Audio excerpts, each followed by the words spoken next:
Okay, this video is going to talk about valuing inventory and financial accounting. So we have different classifications. We've already talked about the merchandising company in our past chapters. So again, like we used Amazon as an example, they purchase product and then they sell it out to customers. And everything just goes into one inventory account, and as it's sold out, it's charged to cost of goods sold. This can be more complex, and you will get much more into these manufacturing company type inventory transactions when you take managerial accounting. It's a big focus in there. But in a manufacturing company, they're producing product, so they will have raw materials on hand. Then they will go into their production facility. So I worked at a plastic injection molder years ago. So we had big, what they called gaylords of plastic pellets, and that was our raw material. And then we would pull those out to the presses, and we would put those pellets into the press, and it would create a plastic piece. We made vents for cars. So we'd have vanes and thumb wheels and housing cartridges that we put everything together in. All of those different little component parts were considered work in process, because we're not going to sell just the vane or just the thumb wheel. We're going to sell the whole entire vent product. So then that was our finished goods. So then those in work in process would go to our assembly line, and then the individuals would put those vanes into that housing with that thumb wheel and connect them all together, and that would be the vent that goes into a car, and that would have been our finished goods that we would have then sold out. But all three of these, and again at the end of the month or the end of the year, whenever you're doing your balance sheet, you'd have dollar amounts of inventory in each one of these categories. But again, managerial accounting will get more into those. So we talked a little bit about perpetual and periodic systems in the last chapter also, but we always want to determine what we have on hand. So the perpetual system, as we're checking our on hand to what's in our system, we're trying to see the accuracy of our records. Again, there can be things, there could be things that are damaged, things that get stolen. Those kind of things can throw off your inventory count. So you still always want to do a physical inventory. The periodic system is not that detailed. So what it's doing is it's looking at, okay, well, what did we start the period with and what did we end it with? The difference between those two must have been sold out and gets charged to cost of goods sold. So again, there can be all different ways that we take physical inventory. So like going back to that plastic injection molder that I worked at, we could have counted like all of our finished goods. I mean, we would put so many of those in a box, so we'd know, okay, this box has 48 vents in it. So you could count them that way. Or if we're in our work in process, you're going to count, how many vanes, how many thumb wheels, how many of those individual pieces did you have. If we're in our raw material, we would weigh it. So we would take it over to a scale, weigh it, and see how many pounds we have. So it all depends on what type of inventory you have, how you're counting those, and how often you do it. So one complexity to counting inventory is, what about the goods that we've already purchased but we've not yet received? Think back to the last chapter. If it was FOB shipping point, means the buyer now owns that product. As soon as the seller puts it in the truck to be shipped, it is the buyer's product. So we would have to make sure that we have counted those. Or let's say it goes the other direction and it's FOB destination point, but it's product we sold. Well, then if it's in that truck and we haven't delivered it to our customer yet, it's our inventory. So you have to make sure you count those as well.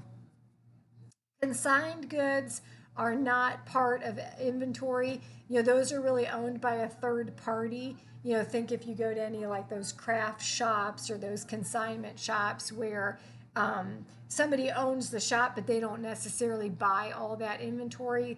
The people are just bringing their inventory there to be sold, and they'll get the proceeds when it's sold. So in those cases, consigned goods are not truly inventory to count.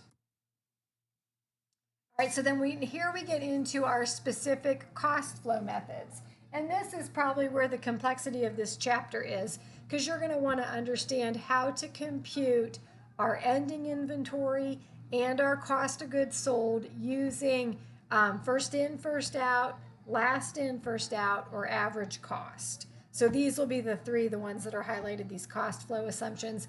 You're going to want to understand each one of those and how we calculate ending inventory and cost of goods sold using those.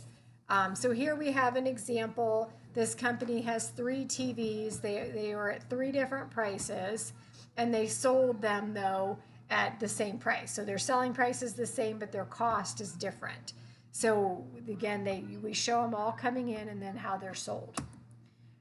So if we say, you know, if we sold the TVs that it purchased on the 3rd and May 22nd, so these are the exact costs, then that could be charged out to our cost of goods sold, and then all that's left is the one TV that we didn't sell. So again, that'd be specific identification. And really the only companies that I know that utilize that are companies that, like, our car dealerships. If you have a serial number, so like big ticket items like that, cars, motorcycles, boats, obviously you're going to know the specific cost with that product. Like with the plastic injection molder I worked at, there would be no way of knowing which particular raw material was used in that work in process, or which particular work in process went into that finished product. So we couldn't use something like that. So again, specific identification would be unique to a high-priced inventory. Okay. So again, here is this is kind of what you do want to understand too, this little scenario here, because when you get to your problems in your homework and on your test, it's going to ask you for what's the value of the ending inventory and what do you get charged out to cost of goods sold. So you do have to understand this formula that we start with inventory on hand, we've purchased inventory during the period, and then we've gone out and taken account and we know what's left in ending inventory. So the difference between those is going to be what gets charged out to cost of goods sold. So now we get into our real cost flow assumptions, the ones that you have to understand how to compute. So first in, first out says the goods that we very first purchased are going to be the first ones that we sell. And many times, like it says, this could parallel the actual flow of the merchandise. Like if you sit, let's say it's a grocery store. Obviously, if they've bought milk spoils. They're going to push all those milk cartons up to the front and then stock the back with the newer stuff. So the first ones that they've purchased are going to be the ones that you're grabbing right off the shelf. Behind those are the more the later purchases. So in that case, it really would be a first in, first out type of a scenario. So here it shows you an example. So we have our beginning inventory. We have 3 purchases at 3 different costs. And then we come down and say, okay, our ending inventory, we have 450 units left. So that's going to be, if it's first in, first out, we're going to have all 400 of these left because they were the last ones purchased, plus 50 of these ones. So that, again, you can see where it starts. It starts at the 27th and then goes back to that prior purchase. And then that's our value of our ending inventory. So then if we come over and say, well, we know we had $12,000 available for sale, we just used first in, first out to value our ending inventory. So the difference would go to cost of goods sold. And again, that's what you'll want to do on your test and on your homework. So then we move on to our last in, first out. So our last in, first out says the product that we just purchased is the one that's going to get sold first. And while it says this is seldom, the example that I use is, sometimes on my way to work, I drive past a big landscaping company. So they have this big pile of mulch.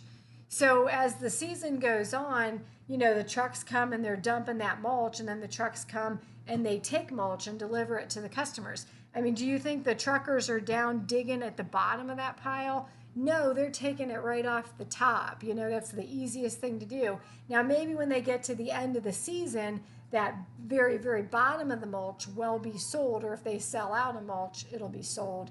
But during the season, when it's just a huge pile, the truckers are just pulling off the top. So then it literally would be last in, first out. Now, if you're a grocery store, that would not be your actual physical flow of inventory, but you can use it. So GAAP says you can use last in, first out, or weighted average. You can use any of these three cost assumptions.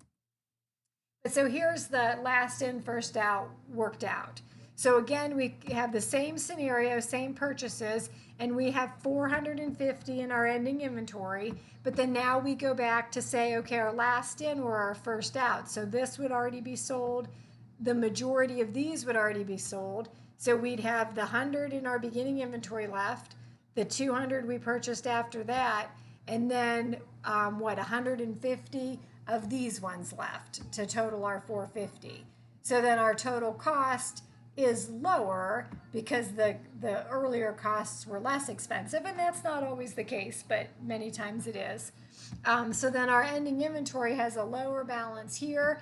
Our cost of goods available for sale is the same. So then what we're charging off to cost of goods sold ends up being higher using the last in, first out.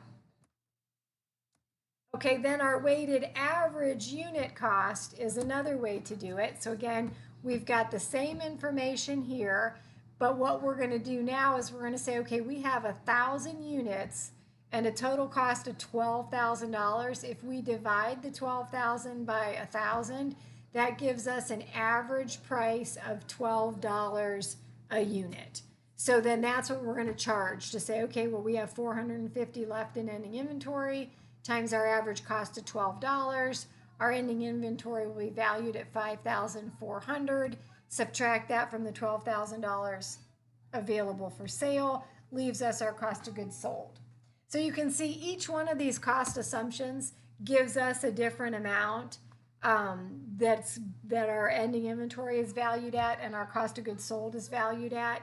But all three of them are generally accepted accounting principles, and they can be used. So here it shows us that most U.S. companies use first in, first out, but there are, we can see that there's other ones that are used as well. The last in, first out would be the next most common. And then there are, this gives you some different examples of companies that you maybe can recognize their names and see how they are valuing their inventory. And then this shows you the effects on the financial statements, because again, like I said, each one of these valuation assumptions gives us a different ending inventory value. They're not hugely different, but each one is different. And then each one then will provide a slightly different cost of goods sold. So then our net income is impacted. So our first in, first out has the highest net income. Our last in, first out has the lowest net income. And the average cost is somewhere in the middle. So sometimes those can be why the companies pick what they do pick. But again, any of them are fine. So again, then it gives you some different advantages and disadvantages. So the first in, first out method is that saying that your ending inventory is going to be the most accurate value. If you're trying to match your value on your balance sheet to what would truly be the market value, first in, first out would do that.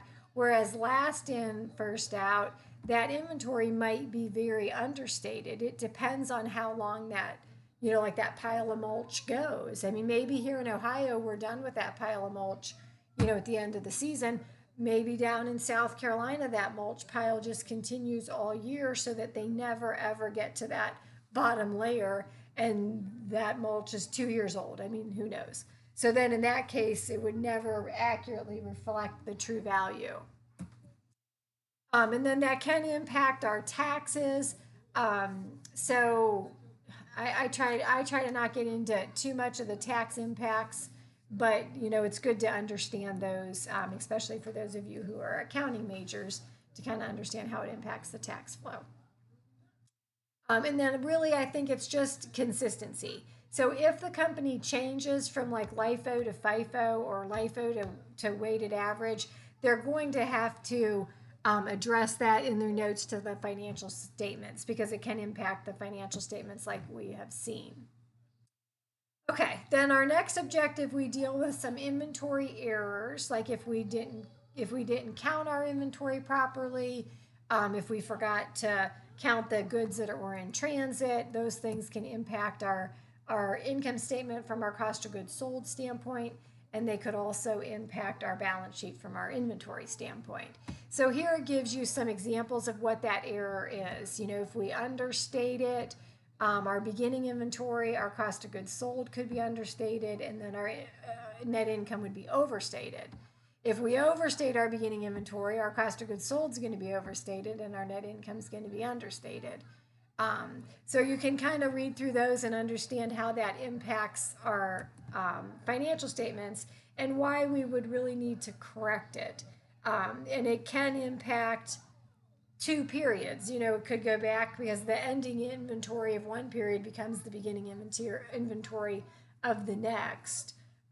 So then again, though, you know, it'll normally wash its out. So like what it's saying here is if we have that error in the ending inventory in one period and we don't correct it, it'll correct itself in the next accounting period. So like in those 2 years, our total income would be fine. If you looked at 1 year to the next, that's where the errors would be.